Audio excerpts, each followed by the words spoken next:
भैया कल रश्मि आ रही है, बड़ा मसला है। ऐसे वक्त में आप लोग साथ रहेंगे तो हमारा पक्ष मजबूत रहेगा। भैया संजना बहू को भी साथ लेते आना, वकील जो है मदद मिल जाएगी। माया ने अपने भाई प्रकाश से फ़ोन पर कहा। ठीक है, हम लोग आज ही निकलते हैं, तुम चिंता ना करो, प्रकाश ने कहा। प्रकाश अपनी पत्नी आरती और बहू संजना के साथ अपनी बहन के घर पहुंचते हैं। दरवाज़ा माया के छोटे बेटे निखिल ने खोला। आइए मामा जी। निखिल ने सबको बिठाया। अंदर के कमरे में माया आती है और अपने भाई से के गले लगकर फूट फूट कर रोने लगती है। रो मत बहन, जो होना था वह हो गया। जीवन मृत्यु हमारे बस में नहीं है। जवान बेटे की मृत्यु माँ बाप के लिए सबसे बड़ा आघात है। पर माया तुम्हें संभलना होगा। अभी छोटे बेटे का करियर देखना है, शादी भी तो उसकी करनी है।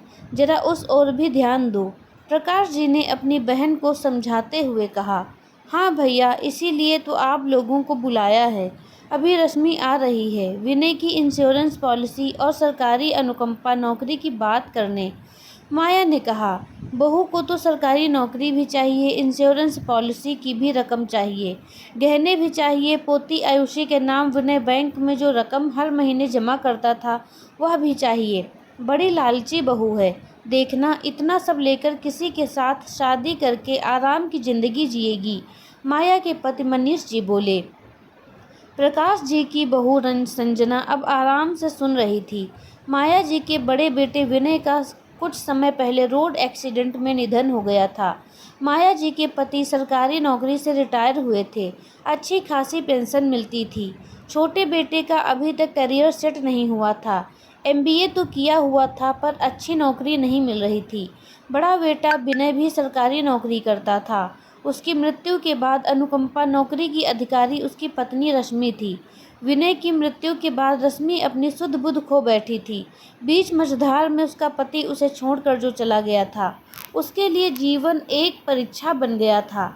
माया जी चाहती थी कि रश्मि अब मायके चली जाए, उसका यहाँ क्या काम, क्योंकि उन्हें न बहू से मोह था न पोती से। अगर बहू ससुराल में रहकर नौकरी करेगी तो उसकी बच्ची को उन्हें संभालना पड़ेगा, जो वह कतई नहीं चाहती थी, क्योंकि बहू उनकी नहीं बल्कि उनके बेटे की पसंद थी। अपने बेटे की खुशी के लिए माया जी शादी के लिए राजी हो गईं, लेकिन बहू को कभी दिल से न अपना पाईं। माया जी से रश्मि को कभी प्यार और सम्मान नहीं मिला।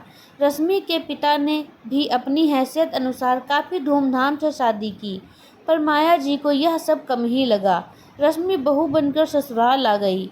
उसने दिल से सबको अपना 100% नहीं 200% दिया, ताकि उसके ससुराल वालों के दिल में जगह बना सके। उसने ससुराल की दहलीज पर कदम रखते ही अपनी जगह बनाने की जद्दोजहद शुरू कर दी। उसको विश्वास था कि एक न एक दिन उसकी सासू माँ उसकी माँ बन जाएंगी। विनय भी परिवार की खुशी के लिए हर संभव प्रयास करता। अपने छोटे भाई को शहर से बाहर भेजकर ग्रेजुएशन करवाया, पर उसके छोटे भाई को बड़े भाई की मेहनत की कोई कीमत ही नहीं थी।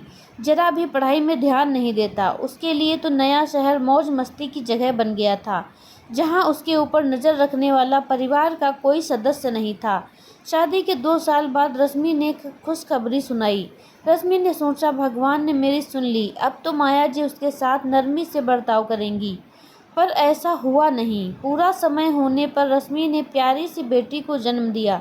रश्मि को लगा सब कुछ खुश होंगे, क्योंकि खानदान में 3 पीढ़ियों से बेटियों का जन्म नहीं हुआ था। पर यहाँ पर भी रश्मि गलत थी। अरे पहला बच्चा तो बेटा ही होना चाहिए था, माया जी ने कहा। रश्मि को उनकी बात से बहुत दुख हुआ, पर पति विनय प्यार करने वाला समझदार था, तो रश्मि माया जी की कड़वी बातों को दिल से नहीं लगाती। रश्मि के जीवन में स्थिरता आई ही थी कि जिंदगी ने एक बार फिर से उसकी परीक्षा लेनी चाहिए। रश्मि के पति की रोड एक्सीडेंट में मृत्यु हो गई। एक ही पल में रश्मि के हाथ से सब कुछ छूट गया। ससुराल में उसे संभालने वाला कोई नहीं था। देखिए बहन जी, ऐसी हालत में उसका मायके में रहना ही उचित होगा। यहाँ ना तो वह घर संभालने की स्थिति में है और ना ही बच्ची को संभाल पा रही है, माया जी ने रश्मि की मम्मी से कहा। रश्मि के मम्मी पापा रश्मि की स्थिति को देखते हुए उसे अपने साथ ले आए। मायके में मम्मी पापा भाई भाभी ने मिलकर रश्मि का बहुत ख्याल रखा। अब वह अपनी बच्ची के लिए हर परिस्थिति का सामना करने को तैयार थी। वह अपने ससुराल आने वाली थी अपना हक लेने। थोड़ी देर बाद रश्मि अपने पापा के साथ ससुराल पहुंचती है। औपचारिक अभिवादन के बाद मुद्दे की बात शुरू करते हुए रश्मि के पिता ने हाथ जोड़ते हुए कहा, भाई साहब, आप लोगों को यह पुश्तैनी घर है, आपके पिताजी ने बनवाया था। अगर आप लोग घर में रश्मि और अपनी पोती को रहने दें तो अच्छा रहेगा। अपने ही घर में अपनों के बीच में आयुषी की परवरिश हो जाएगी और रश्मि को भी आसरा मिल जाएगा। अनुकंपा नौकरी करके रश्मि अपनी बेटी की परवरिश कर लेगी। नहीं भाई साहब, अब बेटा ही नहीं रहा तो बहू और उसकी बेटी का यहाँ रहना नहीं बनता, रश्मि की सास ने स्पष्ट रूप से कहा। हालात को देखते हुए आप लोग घर के ऊपरी हिस्से में रश्मि और अपनी पोती के रहने की व्यवस्था भी तो कर सकते हैं, रश्मि के पिता ने कहा। नहीं भाई साहब, ऊपरी हिस्से में तो हमारा छोटा बेटा अपने परिवार के साथ रहेगा, रश्मि की सास ने कहा। सरकारी अनुकंपा नौकरी तो रश्मि ले ही रही है, तो हम चाहते हैं कि विनय के इंश्योरेंस के पैसे जो लगभग 10 लाख आएंगे वह रश्मि हमारे छोटे बेटे के नाम कर दे, जिससे वह अपना छोटा मोटा बिजनेस शुरू कर सके, रश्मि के ससुर ने कहा। यह क्या कह रहे हैं आप? बिजनेस के लिए आप भी उसे पैसे दे सकते हैं ना। आपको रिटायर के समय तो बड़ी रकम एक मुश्त मिली ही होगी, रश्मि के पिता ने कहा। अरे वह पैसे तो हमने अपने बुढ़ापे के लिए रखे हैं। आजकल के बच्चों का क्या भरोसा, सही से बूढ़े माँ बाप की देखभाल करें ना करें, अपने पास कुछ रकम तो होनी ही चाहिए, आत्मविश्वास बना रहता है, रश्मि के ससुर ने कहा। माफ़ कीजिएगा पापा जी, आप लोगों को इस उम्र में भी भविष्य के लिए पैसों की ज़रूरत महसूस हो रही है, तो मेरे सामने तो पहाड़ सा जीवन खड़ा है। सिर्फ 30 वर्ष की उम्र है मेरी, मुझे अपनी बच्ची को सुरक्षा देनी है, उसके लिए घर, अच्छा भोजन, पढ़ाई, स्वास्थ्य सुविधा, शादी, सब की व्यवस्था मुझे ही करनी है। मेरे भाई की भी 3 बेटियां हैं, उसके ऊपर भी काफ़ी जिम्मेदारी है। आज तो सारा परिवार मेरे साथ है, पर कल का क्या भरोसा। पग पग पर मुझे पैसों की ज़रूरत पड़ेगी। इंश्योरेंस के पैसे अपनी बेटी की उच्च शिक्षा के लिए सुरक्षित रखना चाहती हूँ। गहने बेटी की शादी के लिए बैंक में विनय जी बेटी के लिए जो थोड़ी बचत कर रहे थे उसकी शादी में काम आ जाएगी। वैसे भी अनुकंपा नौकरी तो मेरी काबिलियत को देखते हुए छोटी पोस्ट की मिलेगी। इसमें मुझे घर का किराया, राशन, बिजली बिल, दूध, सब्जी, बेटी की पढ़ाई, 10 प्रकार के और भी खर्चे होते हैं।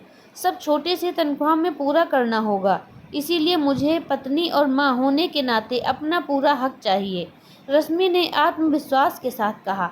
माफ़ कीजिएगा बुआ जी, फूफा जी, मैंने आप सबकी बातें सुनी और मेरे हिसाब से रश्मि भाभी का फैसला बिल्कुल सही है।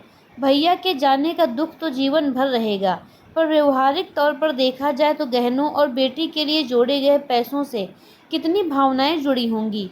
हाथ में कुछ पूंजी रहेगी तो भाभी को बच्ची की परवरिश के लिए किसी का मोहताज नहीं करना पड़ेगा। जाने भविष्य में मायके में उनके साथ कैसा व्यवहार हो।